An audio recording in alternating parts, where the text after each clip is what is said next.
Hello everyone, welcome to my channel. कैसे हैं आप सब? होप आप सभी ठीक होंगे। तो चलिए आज जो है हम कुछ आगे के क्वेश्चंस देखते हैं वर्क, पावर और एनर्जी के।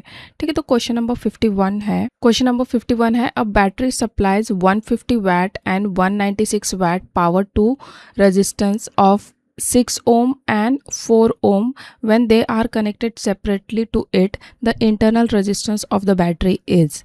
ठीक है, तो हमको जो निकालना है इंटरनल रेजिस्टेंस मतलब कि स्मॉल आर। गिवन क्या है? गिवन है हमको R1 दिया हुआ है 6 ohms, R2 दिया हुआ है 4 ohms और इनकी पावर P1 दी हुई है कितना 150 watt एंड P2 दिया हुआ है 196 watt। ठीक है, तो इंटरनल रेजिस्टेंस मतलब कि R। ठीक है, तो बैटरी में इंटरनल रेजिस्टेंस प्रेजेंट है, इसलिए हमारा जो पावर का फॉर्मूला है वो क्या हो जाएगा? P is equal to E square R divide by R plus R का स्क्वायर। ठीक है, तो केस 1 हम ले लेते हैं जिसमें R इक्वल्स टू कितना है 6 ओम। तो हमारा फॉर्मूला क्या हो जाएगा? मैं डायरेक्टली वैल्यू पुटअप कर रही हूँ। इसका पावर कितना दिया है? इसका पावर दिया है 150 equals to 6 E square divide by 6 plus R का होल स्क्वायर। ठीक है, केस 2 में क्या हो जाएगा? जब R इक्वल्स टू 4 है हमारा, तब हो जाएगा 196 इक्वल्स टू कितना 4E square divide bye 4 plus R का स्क्वायर। ठीक है, अब जो है इनका हमको ले लेना है रेशो। तो हम रेशो ले लेते हैं इसका। तो रेशो लेते वक्त जो है ये ई स्क्वायर क्या हो जाएगा? ये हो जाएगा कैंसल। ठीक है, मैं डायरेक्ट इसको रेशो फॉर्म में लिख देती हूँ। 150 divide by 196 equals to 6 divide by 6 plus R का होल स्क्वायर 196। ये क्या हो जाएगा? ये हो जाएगा 4 डिवाइड बाय है इसलिए ये ऊपर आ जाएगा, तो ये कितना हो जाएगा? 4 प्लस आर का होल स्क्वायर। ठीक है, तो यहाँ से आप जो है कैंसिल आउट कर सकते हैं। 2 3 ज़ा 6, 2 2 ज़ा 4। यहाँ से भी ये कैंसिल आउट हो जाएगी ये चीज़ें। 3 से ही बचे 15, 0। ये भी 2 से ये जो है कैंसिल हो जाएगा। 2 9 18, 2 8 16, मतलब कि 50 डिवाइड बाय 98। ये और भी कैंसिल होता होगा तो आप इसको और भी कैंसिल कर सकते हैं, नो इशू। मैं 2 से कर देती हूँ इसको। 2 2 ज़ा 4, 2 5 ज़ा 10, 2 9 18। ठीक है, तो 25 डिवाइड बाय ये कितना आ गया? 25 divide by 49 equals to 4 plus R का whole square upon 6 plus R का होल स्क्वायर। ठीक है, तो अब जो है आप ऑप्शन में से देखकर भी जो है आप आर की वैल्यू पता कर सकते हैं, क्योंकि देखो इतनी सारी वैल्यू दी हुई है इसमें। तो जब ये दोनों भी जो इक्वेशन है ये इक्वल हो जाएंगे, मतलब कि वही हमारा आर है। मतलब कि ट्रायल एंड एरर मेथड जो है इसमें मैं यूज़ करना पसंद करूँगी। चाहो तो आप क्रॉस मल्टीप्लिकेशन करके पूरा सॉल्व भी कर सकते हो और ये स्मॉल आर की वैल्यू निकाल सकते हैं, लेकिन ये इजी है, देखने में पता चलता है। ये भी जो चीज़ें हैं ये आनी चाहिए। ठीक है, तो अगर मैं R की वैल्यू यहाँ पे 1 पुटअप करूँगी, ठीक है, अगर R की वैल्यू मैं 1 पुटअप करूँगी तो ये क्या हो जाएगा? 4 + 1 5 और 5 का स्क्वायर कितना हो जाता है? 25। सेम 6 + 1 कितना हो जाएगा? 7, 7 का स्क्वायर कितना हो जाएगा? 49। तो यहाँ पे जो है ये मेरा परफेक्टली फिट हो रहा है। एग्ज़ाम में हम ट्रायल एंड एरर मेथड भी काफ़ी यूज़ करते हैं। तो ये जो है आंसर हमारा यहाँ पे निकल चुका है, ऑप्शन नंबर 2 1 ohms। होप ये आपको जो है समझ में आया होगा। अगर आपको ये वीडियोस अच्छे लगते हैं तो प्लीज़ मेक श्योर आप इसे लाइक कीजिए and subscribe to my channel for more such videos. Next है, in the circuit the bulb B does not light although ammeter A indicate that the current is flowing. Why does the bulb not light? The switch is in the close position. ठीक है, switch जो है अगर close हो भी जाता है तो ये जो बल्ब है ये ग्लो नहीं कर रहा, तो इसका क्या कारण हो सकता है? The bulb is fuse. तो अगर बल्ब फ्यूज होता तो फिलामेंट टूट जाता और सर्किट जो है वो ओपन हो जाता, मतलब कि एमीटर जो है यहाँ पे हमको 0 रीडिंग दिखाता। तो ये ऑप्शन करेक्ट नहीं है इसका। There is a break in the circuit between bulb and ammeter. तो सर्किट अगर ओपन होता तो एमीटर हमको करंट दिखाता क्या? नहीं, ऑब्वियसली नॉट। तो ये ऑप्शन भी यहाँ पे गलत है। The resistance of the variable resistor is too large. ठीक है, अगर करंट बहुत कम है तो एमीटर रीडिंग तो दे सकता है पर बल्ब ग्लो इसमें नहीं करेगा। तो ये जो है ये करेक्ट आंसर है इसका। एंड हम फोर्थ वाला भी पढ़ लेते हैं। There is a break in the circuit between bulb and variable resistor. फिर से वो वही चीज़ आ गई कि अगर सर्किट ओपन हो जाएगा तो एमीटर करंट हमारा क्या दिखाएगा? 0। तो जो सबसे करेक्ट ऑप्शन है वो है option number 3, the resistance of the variable resistor is too large. Next है, two identical heaters each marked 1000 watt 250 volt are placed in series then connected to a 250 volt supply, the combined rate of heating is. ठीक है, तो इसमें जो है दो identical heaters दिए गए हैं जिनकी रेटिंग है 1000 watt 250 volt और दोनों ही हीटर को कैसे कनेक्टेड किया गया है? सीरीज में अक्रॉस 250 volt सप्लाई से। ठीक है, तो हम दोनों हीटर्स की कंबाइन हीटिंग पावर जो है हमको यहाँ पे निकालनी है। तो यहाँ पे हमारा फॉर्मूला कौन सा यूज़ हो जाएगा? फॉर्मूला यूज़ होगा हमारा R = V²/P का।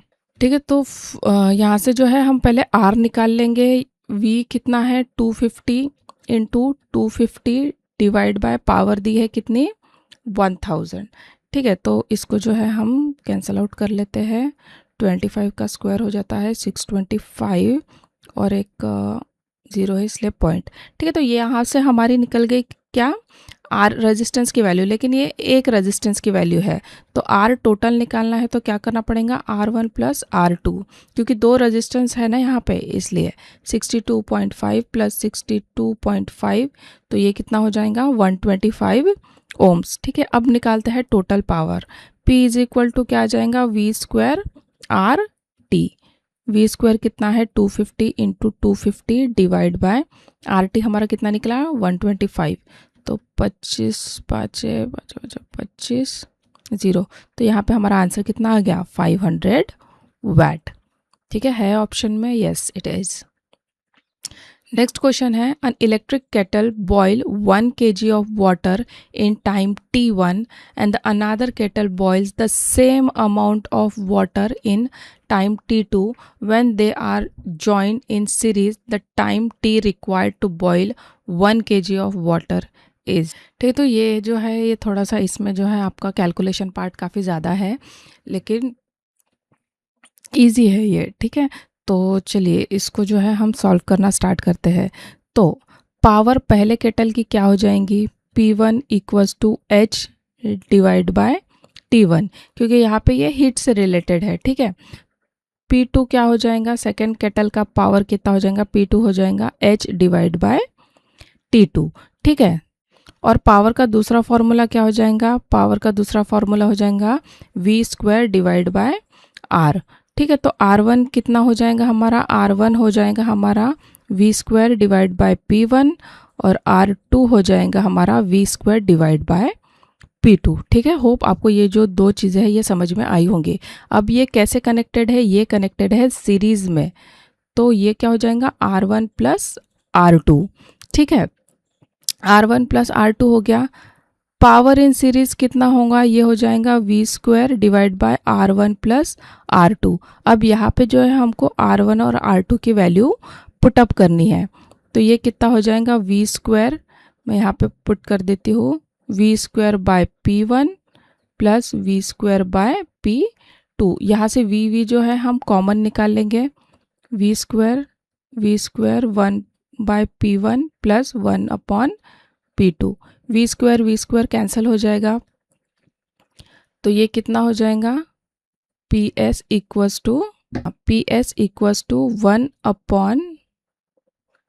1/P2 plus P1 divide by P1 and P2। ठीक है, ये P1 P2 क्या हो जाएगा? ऊपर चला जाएगा, मतलब कि हमारा PS कैसा होगा? मतलब हमारा PS कैसा हो जाएगा? P1 P2 divide bye P2 plus P1। ठीक है, ये जो है ये फॉर्मूला ये जो आया, अब इसमें जो है हमको ये वैल्यू पुटअप करनी है।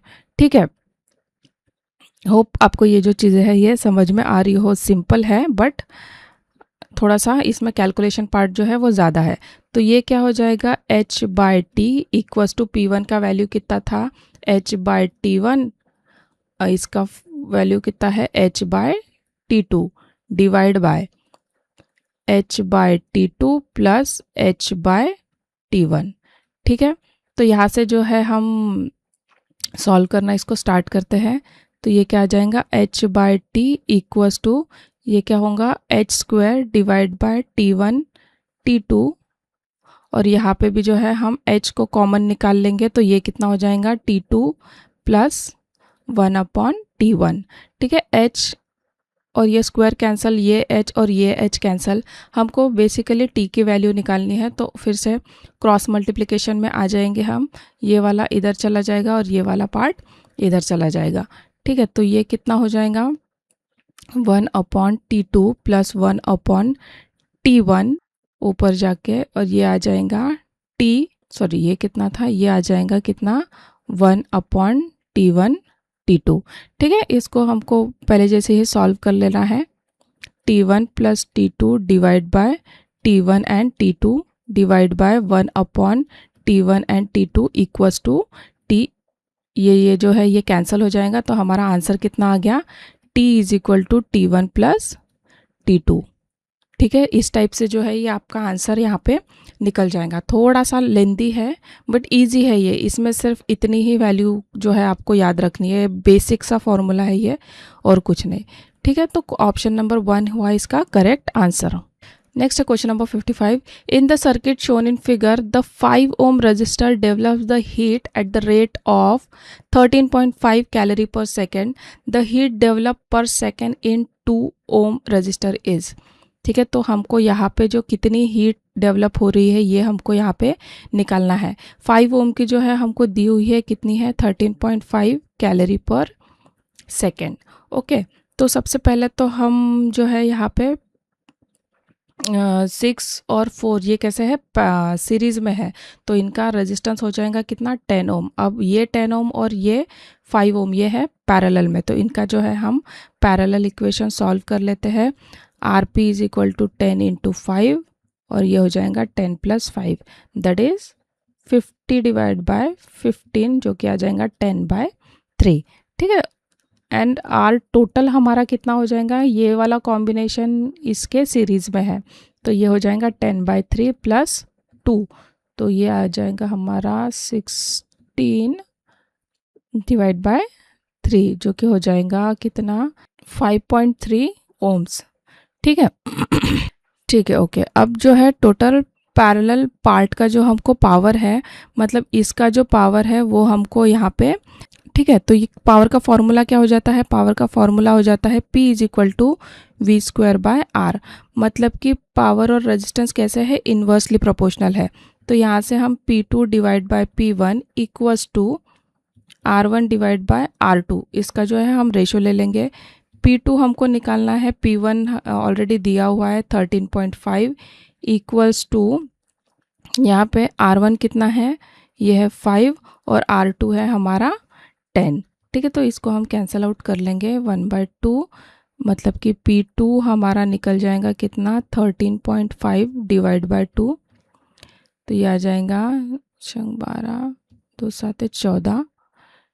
ठीक है, कुछ 6.7 कैलोरी पर सेकेंड। ठीक है, यहाँ पे हीट बोलो पावर बोलो that is one and the same thing, तो ये कितना आ जाएगा हमारा 6.7 कैलोरी पर सेकेंड। ठीक है, अब निकाल लेते हैं टोटल पावर, कितना आ जाएगा ये, P1 plus P2 that is 13.5 plus 6.7, ये आ जाएगा 20.25 कैलोरी पर सेकेंड। ठीक है, अब सीरीज में पावर क्या हो जाती है, पावर हो जाती है P is equal to I square R. तो इस चीज़ के लिए अभी जो है हम निकाल रहे हैं, ये P इज इक्वल टू क्या हो जाता है, आई स्क्वायर आर।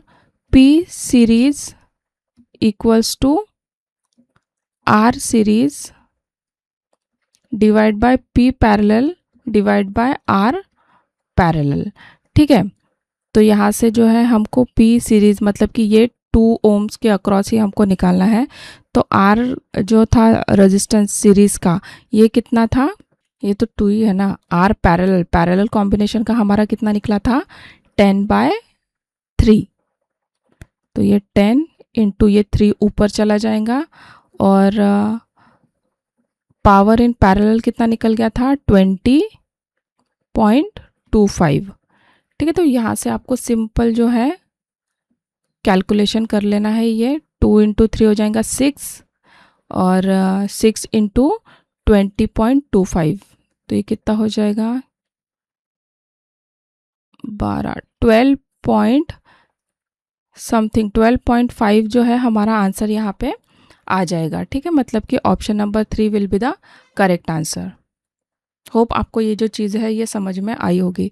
इसको दोबारा देखिएगा तो आपको ये जो है ये चीज़ें समझ में आ जाएगी। नेक्स्ट है a voltage drop of 10 volt develops across 1 kilo ohm resistor, the power dissipated in the resistor is। Simple है ये। वोल्टेज का फॉर्मूला क्या हो जाता है आई आर ड्रॉप, क्योंकि हमको उसने दिया हुआ है तो यहाँ से जो है ये आ गया 10 आई इंटू 10⁻³ क्योंकि 1 किलो ओम है तो यहाँ से आपका जो है करंट निकल जाएगा 10 डिवाइड बाय 10⁻³ एम्पियर। इसको मैं ऐसे ही रहने देती हूँ क्योंकि आगे जो है ये कैंसिल हो ही जाएगा। तो पावर का फॉर्मूला क्या होता है I²R, आई की जगह हम पुट कर देंगे 10⁻³ 10/10⁻³ इंटू R, ये कैंसिल हो जाएगा। बचा क्या 100, मतलब कि ये आ जाएगा कितना 0.1 वैट। तो 0.1 वैट है ऑप्शन में। Option number 4 will be the correct answer. Next question है a 24 volt battery of the internal resistor 4 ohm is connected to the variable resistor. At what value of the current drawn from the battery is the heat produced in the resistor is maximum। तो 24 volt की battery दी गई है जिसका internal register 4 ओम है। Battery को एक variable resistor से connect किया गया है और हमें वो करंट निकालना है जिस पर एक्सटर्नल रजिस्टर का मैक्सिमम हीट मतलब कि मैक्सिमम पावर जो है वो प्रोड्यूस होगी। ठीक है, तो यहाँ पे दिया हुआ है ये हो गया ई। ठीक है, 24 वोल्ट का जो है ये हो गया हमारा वोल्टेज। इंटरनल रजिस्टर मतलब कि ये स्मॉल आर और यहाँ पे करंट हमको निकालना है। तो कंडीशन क्या है यहाँ पे, ये जो है ये बोल रहा है मैक्सिमम हीट मतलब कि मैक्सिमम पावर ट्रांसफ़र के लिए कंडीशन क्या होती है, ये होती है R इक्वल्स टू R, यानी एक्सटर्नल रजिस्टर और इंटरनल रजिस्टेंस जो है वो बराबर होने चाहिए। ठीक है, यही यहाँ पे ये प्रॉब्लम का यही मेन पार्ट है यहाँ पे। ठीक है, तो मैक्सिमम हीट के लिए ये जो है ये कंडीशन आपकी होती है। सिंपल है। अभी R T is equal to क्या हो जाएगा R प्लस R, ये हो गया 4 + 4 इक्वल्स टू कितना 8 ओम। तो यहाँ पे हमारा टोटल रेजिस्टेंस आ गया। करंट अब हम निकाल सकते हैं E/R। तो E कितना हुआ, ये हुआ 24 डिवाइड बाय 8, 8 या 24। ठीक है, तो ये आ गया हमारा 3 एम्पियर इसका करेक्ट आंसर। बस ये वाला आपको याद रखना है कि मैक्सिमम पावर के लिए पूछा है तो external resistance is equal to internal resistance. Next question है a cell sent current through a resistance R1 for the time t. Next, the same cell sent the current through another resistance R2 for the same time t. If the same heat developed in both the cases, then the internal resistance of the cell is। तो यहाँ पे भी हमको क्या निकालना है, यहाँ पे भी हमको निकालना है इंटरनल रेजिस्टेंस। तो हीट प्रोड्यूस का फॉर्मूला क्या हो जाएगा, ये हो जाएगा I²R T। ठीक है, करंट का फॉर्मूला हो जाएगा I is equal to E/R plus R। ठीक है, तो यही जो है हम इसका वैल्यू पुटअप कर देंगे इसमें।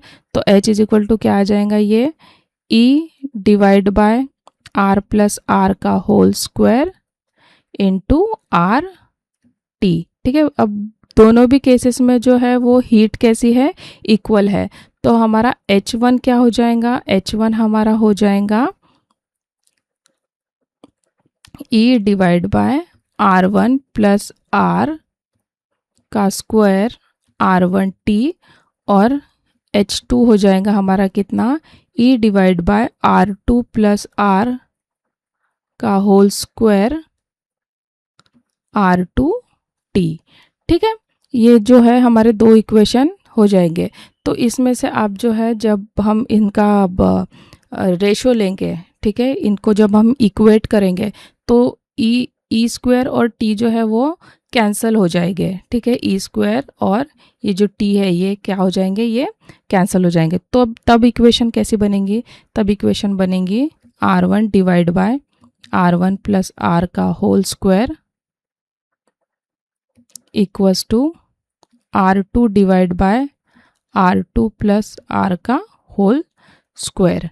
ठीक है, अब जो है हम इसको क्रॉस मल्टीप्लिकेशन कर देंगे इसका, तो ये क्या आ जाएगा यहाँ पे R1, मैं यहाँ पे भी जो ब्रैकेट का जो फॉर्मूला है वो भी लगा देती हूँ, तो R2 का square plus 2R2R plus R square.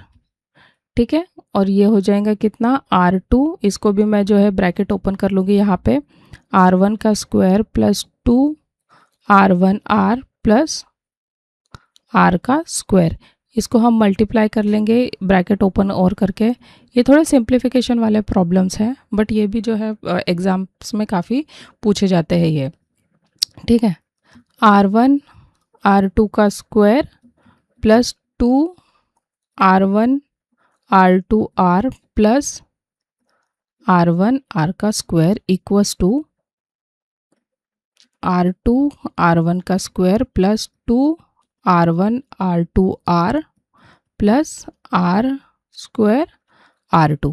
ठीक है, तो इसमें से जो है ये वाली टर्म और ये वाली टर्म कैंसिल हो जाएगी। इसको मैं थोड़ा सा इरेज कर लेती हूँ यहाँ पे। ठीक है, इसके नीचे ही लिख लेते हो, जाने दीजिए, सॉल्यूशन में दिख जाता है ये। ठीक है, तो मैं जो है यहाँ पे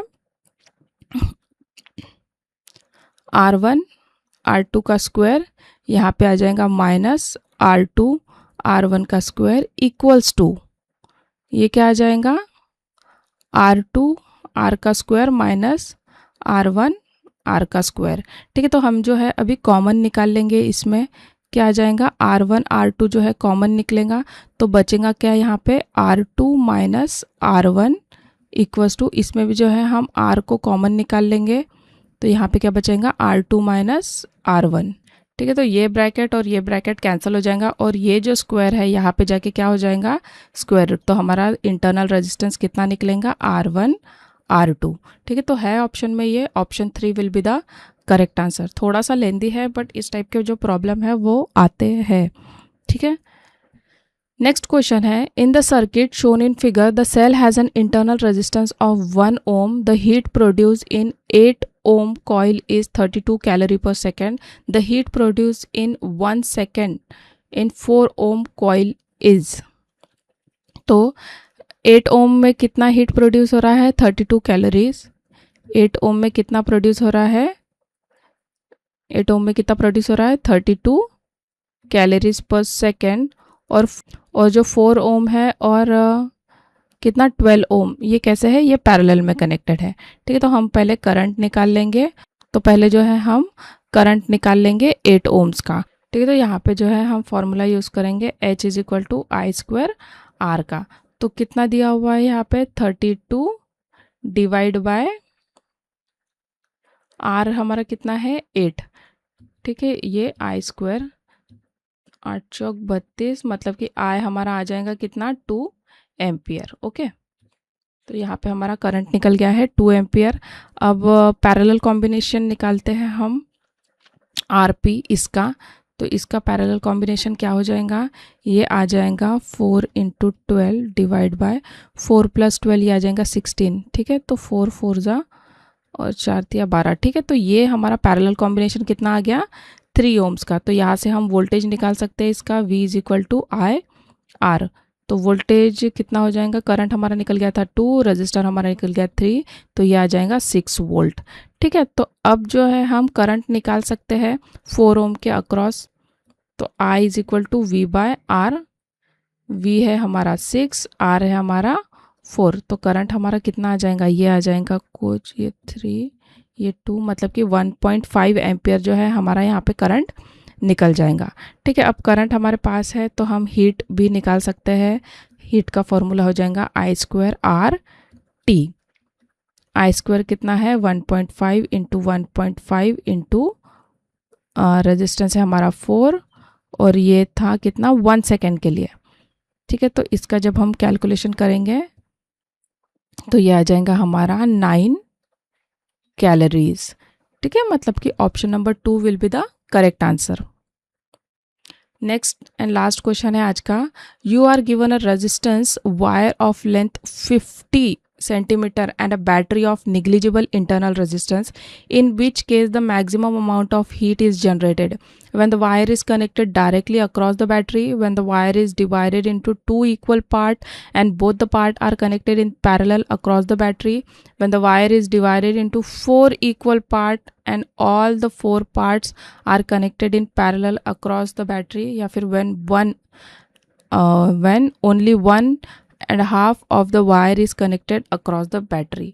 ठीक है, इतना बड़ा क्वेश्चन है, सिंपल है इसका। तो यहाँ बैटरी का वोल्टेज कांस्टेंट है और इंटरनल रेजिस्टेंस निग्लिजिबल है। हमको देखना है कि किस अरेंजमेंट में सबसे ज़्यादा हीट मतलब कि पावर जो है वो प्रोड्यूस होंगी। तो पहले तो पावर का फॉर्मूला ही आपको याद रखना है, P = क्या हो जाएगा V²/R। तो जब V कांस्टेंट हो तो रेजिस्टेंस जितनी कम होगी उतनी ज़्यादा जो है पावर और हीट जनरेट होगी। ठीक है, ये कॉन्सेप्ट तो अभी तक के आपको पता चल गया होगा। तो सबसे पहला केस लेते हैं जिसमें वो बोल रहा है फुल वायर। ठीक है, अगर रेजिस्टेंस टोटल R है तो P1 कितना होगा V²/R। ठीक है, सेकंड केस में अगर वायर को 2 इक्वल पार्ट में डिवाइड करके पैरेलल में रखे तो हर पार्ट का रेजिस्टेंस कितना हो जाएगा R/2 अगर पैरेलल में रखते हैं तो 2 इक्विवेलेंट रेजिस्टेंस का पैरेलल में मतलब कि ये ऐसा। ठीक है, R/2 एंड R/2, तो इनका पैरेलल कॉम्बिनेशन क्या निकलेगा R इक्विवेलेंट = R/2 / 2, है ना। सेम रहा तो हम क्या कर देते हैं डिवाइड बाय 2, ये आ जाएगा R/4। मतलब कि P2 हमारा कितना होगा, ये आ जाएगा V²/R/4, मतलब कि 4V²/R, मतलब ठीक है, ये इसका हो जाएगा। अब वायर को अगर आप 4 इक्वल पार्ट में बांट दोगे तो ऑप्शन नंबर 3 के हिसाब से अगर जाए, जब हम वायर को 4 इक्वल पार्ट में अगर बांट देते हैं तो ये क्या हो जाएगा, ये हो जाएगा R/4।